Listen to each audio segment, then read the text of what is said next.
মাঠ কিন্তু উর্বর। বারবার আমাদের মাথায় নুন রেখে বড়ই খাবে, আর বারবার ইসলাম এবং ওলামায়ে কেরাম বেইজ্জত হবে।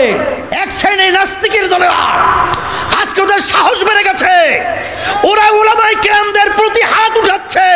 ওই আঙ্গুল ভেঙে দিতে হবে, কাঁধ ভাঙে জবাব দিতে হবে। ব্যক্তি স্বার্থের জন্যে, সম্পদের জন্যে, সম্মানের জন্যে অনেক সময় ইসলামকে জলাঞ্জিত করে, জবাই করে, ব্যক্তি স্বার্থের জন্যে, এমপির জন্যে, মন্ত্রিত্বের জন্যে ইসলামকে ধ্বংস করেছে, ইসলাম নামক গাছটাকে দুর্বল করেছে। সে ব্যাপারে আমরা সজাগ রয়েছি। সেই হিসাবে আপনাদের কাছে দোয়া চাই, দোয়া করি।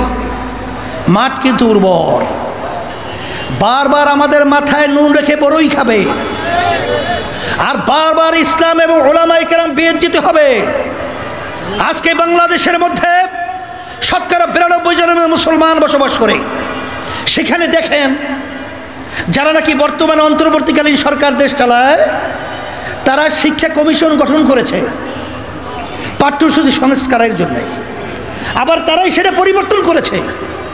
কিন্তু এক শ্রেণীর নাস্তিকের দলেরা আজকে ওদের সাহস বেড়ে গেছে, ওরা ওলামায়ে কেরামদের প্রতি হাত উঠাচ্ছে। ওই আঙ্গুল ভেঙে দিতে হবে, কাঁধ ভাঙে জবাব দিতে হবে। আমি পরিষ্কারভাবে বলছি,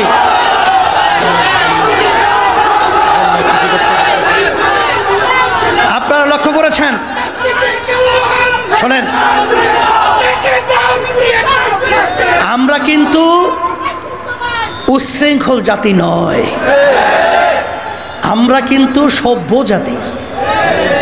কিন্তু কোনো যদি চোরেরা চুরি করতে চায়, সে চুরি করার সুযোগ কিন্তু দেওয়া যাবে না, আর দেবও না ইনশাআল্লাহ।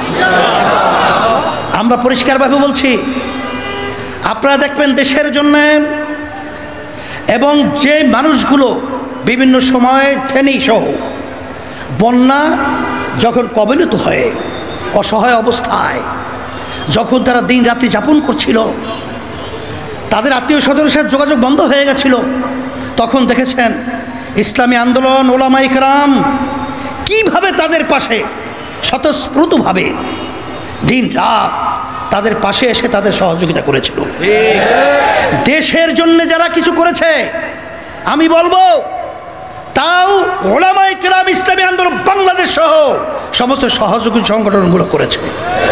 যখন টিপাই মুখ বাদ ভারত সরকার দেওয়ার যখন প্রক্রিয়া করেছিল বাংলাদেশকে মরুভূমি বানাবে, তখন কিন্তু ইসলামী আন্দোলন বাংলাদেশ তখন লক্ষের মতো লোক নিয়ে ঢাকা থেকে লং মার্চ করে আমরা সিলেট জকিগঞ্জ পর্যন্ত পৌঁছেছিলাম। ভারত সরকার বাধ্য হয়ে বলেছিল যে বাংলাদেশকে ক্ষতি করে বাঁধ নির্মাণ আমরা করব না। তখন দেশের দরদিরা কে কোথায় ছিলেন বাংলাদেশের জনগণ দেখেছে।